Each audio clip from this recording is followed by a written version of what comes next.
Hello guys, welcome to the channel ambitious world. अगर आप लोगों ने जो सीबीएसई की तरफ से वैकेंसी रिलीज़ की गई थी, आप लोगों ने फॉर्म अब तक फिल नहीं किया है तो आप लोग आज तक ये फॉर्म फिल कर सकते हैं। 31 January is the last date to fill this form. मैं आप लोगों को कुछ इम्पॉर्टेंट इन्फॉर्मेशन देना चाहती हूँ कि अगर आप सोच रहे हैं इस फॉर्म को फिल करने का तो अगर आप एक ग्रेजुएट हैं या फिर आपने 12th कंप्लीट किया है या फिर इसके इक्विवेलेंट आपके पास क्वालिफ़िकेशन है तो आप इस वैकेंसी के लिए एलिजिबल हैं। ये ग्रुप बी और सी का पोस्ट है। ग्रुप बी जो कि सुपरिटेंडेंट का पोस्ट है, इसमें मैक्सिमम एज 30 चाहिए एंड जो मिनिमम एज होता है वो 18 चाहिए। And for the post of junior assistant minimum age 18 years and जो मैक्सिमम एज है वो 27 ईयर्स चाहिए।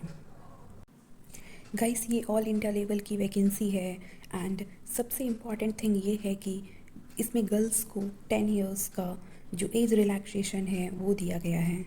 अगर आप एक गर्ल कैंडिडेट हैं तो आपको डेफिनेटली इस फॉर्म को अप्लाई करना चाहिए।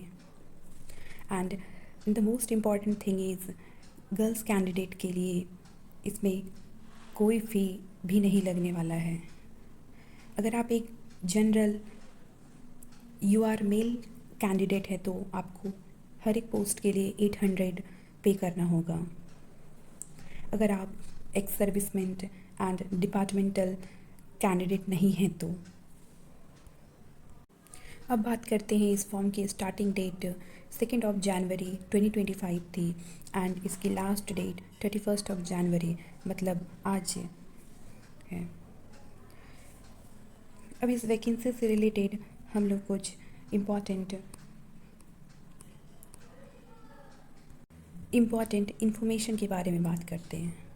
अगर आप सुपरिटेंडेंट पोस्ट के लिए अप्लाई करना चाहते हैं तो आपके पास बैचलर्स डिग्री होना कंपलसरी है एंड इसके साथ ही साथ कंप्यूटर का नॉलेज भी होना चाहिए।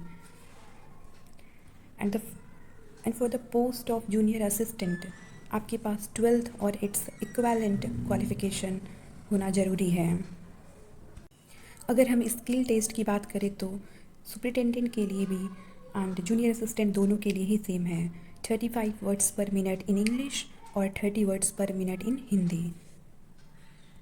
एग्ज़ाम जो होने वाली है वो OMR बेस्ड होने वाली है एंड हर एक करेक्ट क्वेश्चन के लिए आपको 3 नंबर मिलेंगे और नेगेटिव मार्किंग 1 मार्क है। सुपरिटेंडेंट पोस्ट के लिए आपका सिलेक्शन Tier 1 एंड Tier 2 के बेसिस पे होगा एंड दोनों ही एग्ज़ाम 3 आवर्स के होंगे। जूनियर असिस्टेंट के लिए जो एग्ज़ामिनेशन का ड्यूरेशन होगा वो 2 आवर्स होगा and skill test for both the post of junior assistant and superintendent will be qualifying in nature। Friends, आप स्क्रीन पे देख सकते हैं जो Tier 1 का एग्ज़ामिनेशन सेंटर होगा, ये पर्टिकुलर सिटी में आपको एग्ज़ामिनेशन सेंटर दिया जाएगा। अगर आप एक क्वेश्चन सही करते हैं तो आपको 3 मार्क्स मिलेंगे एंड एक गलत आंसर पे आपका 1 मार्क डिडक्ट कर दिया जाएगा। गाइस, ये एग्ज़ामिनेशन जैसा कि मैंने बताया OMR बेस्ड होने वाला है एंड एग्ज़ामिनेशन प्रोसेस कंप्लीट होने के बाद CBSE अपने ऑफिशियल वेबसाइट पे जो आपका OMR सीट है एंड आंसर की है वो अपने ऑफिशियल वेबसाइट पे डिस्प्ले कर दिया जाएगा।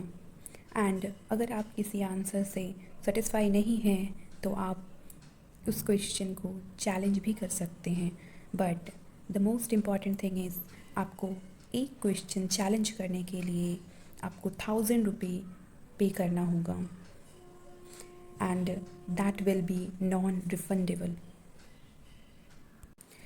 फ्रेंड्स, अब बात करते हैं कि अगर आप एक अपीयरिंग स्टूडेंट हैं तो क्या आप इस वैकेंसी के लिए एलिजिबल हैं या नहीं। तो CBSE ने एक्सप्लिसिटली अपने नोटिफिकेशन में ये मेंशन किया है कि अगर आपका प्रोविज़नल रिज़ल्ट और या फिर आपका फाइनल रिज़ल्ट का जो सर्टिफिकेट होता है वो फॉर्म की जो एंड डेट है अगर उससे पहले आपके पास आ जाता है या फिर 31 जनवरी 2025 को इशू किया जाता है तो आप एलिजिबल होंगे।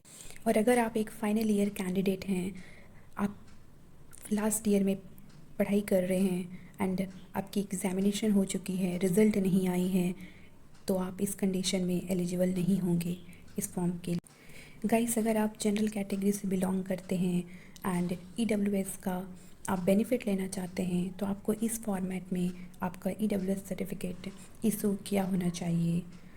मैं आपको बताती हूँ इसमें से क्या क्या इम्पॉर्टेंट है जो कि आपको कोई इशू फेस ना करना पड़ेगा जब आपका सिलेक्शन हो जाता है। तो EWS सर्टिफिकेट इस वैकेंसी के लिए आपके पास 23-24 फाइनेंशियल ईयर का बना होना चाहिए, जो कि इस वैकेंसी के लिए एप्लीकेबल होगा। एंड आपका इस EWS सर्टिफिकेट में फ़ोटोग्राफ मेंशन रहना चाहिए एंड जो इशूइंग अथॉरिटी है उनका सिग्नेचर होना भी कंपलसरी है। अगर आपका सर्टिफिकेट इस परफॉर्मा में नहीं होता है तो आपको EWS का बेनिफिट नहीं मिलेगा। एंड अगर आप OBC NCL का सर्टिफिकेट आप अपलोड करना चाहते हैं, ST/SC का सर्टिफिकेट अपलोड करना चाहते हैं, जो CBSE ने परफॉर्मा दिया हुआ है उसी परफॉर्मा में आपका सर्टिफिकेट इशू हुआ रहना चाहिए, तभी आपको इसका बेनिफिट मिलेगा, अदरवाइज़ आपको इसका बेनिफिट नहीं मिलेगा। Thanks for watching the video.